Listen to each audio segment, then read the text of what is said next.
السلام علیکم دوستو، ڈرامہ سیریل میں کی آنے والے ایپیسوڈ میں آپ دیکھنے والے ہیں کہ آئرہ کے بھائی عامر کا آپریشن کامیاب ہو جاتا ہے۔ ڈاکٹر کہتا ہے کہ عامر کو کچھ دن آرام کی ضرورت ہے، ان سے کوئی ایسی بات نہ کی جائے جس سے ان کو پریشانی ہو، ان کا آپ نے بہت زیادہ خیال رکھنا ہے۔ اس کے بعد آپ دیکھنے والے ہیں کہ آئرہ جاب کرنے کا فیصلہ کرتی ہے۔ جب یہ بات زید کو معلوم ہوتی ہے تو زید آئرہ کو اپنے آفس میں جاب کرنے کا کہتا ہے۔ اس بار آئرہ بھی مان جاتی ہے۔ آئرہ اب زید کے آفس میں ہی کام کرے گی۔ اس کے بعد آپ دیکھنے والے ہیں کہ جب زید کا والد اس پر بہت زیادہ پریشر ڈالتا ہے شادی کے لیے تو زید بھی مان جاتا ہے اور مجبوراً مبشرہ سے شادی کرنی پڑتی ہے۔ پہلے تو مبشرہ کہتی ہے کہ میں زید سے شادی نہیں کروں گی کیونکہ وہ سوچتی ہے کہ محب کی طرح زید بھی اسے چھوڑ کر چلا جائے گا، لیکن مبشرہ کا ابو مبشرہ کو سمجھاتا ہے کہ زید بالکل بھی ایسا لڑکا نہیں ہے، وہ بہت اچھا لڑکا ہے۔ اگر زید نے ایسا ہی کرنا ہوتا تو وہ تمہارے ساتھ شادی کرنے کے لیے کبھی بھی راضی نہ ہوتا۔ کچھ دنوں میں ہی زید اور مبشرہ کی شادی ہو جاتی ہے۔ شادی کی پہلی رات زید اپنے کمرے میں نہیں آتا۔ مبشرہ زید کا انتظار کر کر کے تھک کر سو جاتی ہے۔ جب صبح زید اپنے کمرے میں جاتا ہے تو مبشرہ اس پر غصہ کرتی ہے۔ مبشرہ کہتی ہے کہ تم رات بھر کہاں تھے، میں تمہارا انتظار کر رہی تھی۔ اس پر زید کہتا ہے کہ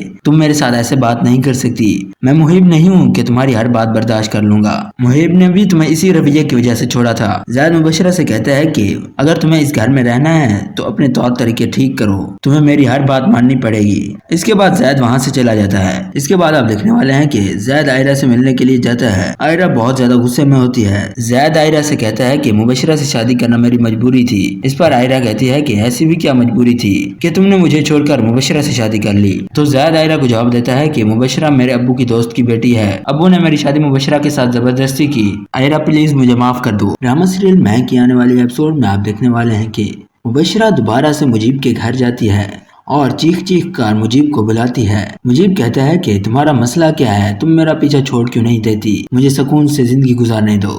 اس پر مبشرہ کہتی ہے کہ تمہاری ہمت کیسے ہوئی مجھے طلاق دینے کی۔ اس کے بعد مبشرہ مجیب کی گریبان پکڑ لیتی ہے۔ چیخو پکار سن کر مبشرہ کی دوست جو کہ اب مجیب کی بیوی بن چکی ہے وہ باہر آتی ہے اور مجیب سے پوچھتی ہے کہ کیا ہوا، آپ ٹھیک تو ہیں؟ مبشرہ اپنی دوست کو وہاں دیکھ کر حیران ہو جاتی ہے اور پوچھتی ہے کہ یہ کون ہے؟ مجیب جواب دیتا ہے کہ یہ میری بیوی ہے، اب بہتر ہوگا کہ تم یہاں سے چلی جاؤ۔ اس کے بعد مبشرہ مجیب کو برا بھلا کہتے ہوئے وہاں سے چلی جاتی ہے۔ جب مبشرہ گھر پہنچتی ہے تو مبشرہ کا ابو مبشرہ سے کہتا ہے کہ تم اب مجیب کے گھر نہیں جاؤ گی۔ اس پر مبشرہ کہتی ہے کہ آپ کو پتا نہیں مجیب نے دوسری شادی کر لی ہے اور وہ بھی میری دوست کے ساتھ۔ تو مبشرہ کا ابو کہتا ہے کہ تم فکر مت کرو، میں اس معاملے کو خود ہینڈل کر لوں گا۔ دوسری طرف آرا کے بھائی عامر کو ہارٹ اٹیک ہو جاتا ہے اور ڈاکٹر کے پاس اسے لے جاتے ہیں۔ ڈاکٹر عامر کی کنڈیشن دیکھ کر کہتا ہے کہ ہمیں اس کا آپریشن کرنا ہوگا تبھی اس کی جان بچ سکتی ہے۔ اس کے بعد آپ دیکھنے والے ہیں کہ مبشرہ کا ابو مبشرہ کے لیے بہت زیادہ پریشان ہوتا ہے۔ وہیں دوسری طرف زید کا ابو چاہتا ہے کہ زید کی شادی مبشرہ کے ساتھ ہو جائے، لیکن زید تو مبشرہ میں بالکل بھی انٹرسٹڈ نہیں ہے، اسی لیے وہ صاف انکار کر دیتا ہے۔ اگر آپ کو ہماری یہ ویڈیو پسند آئی ہو تو اسے لائک کریں اور ہمارے چینل کو سبسکرائب کریں۔ شکریہ۔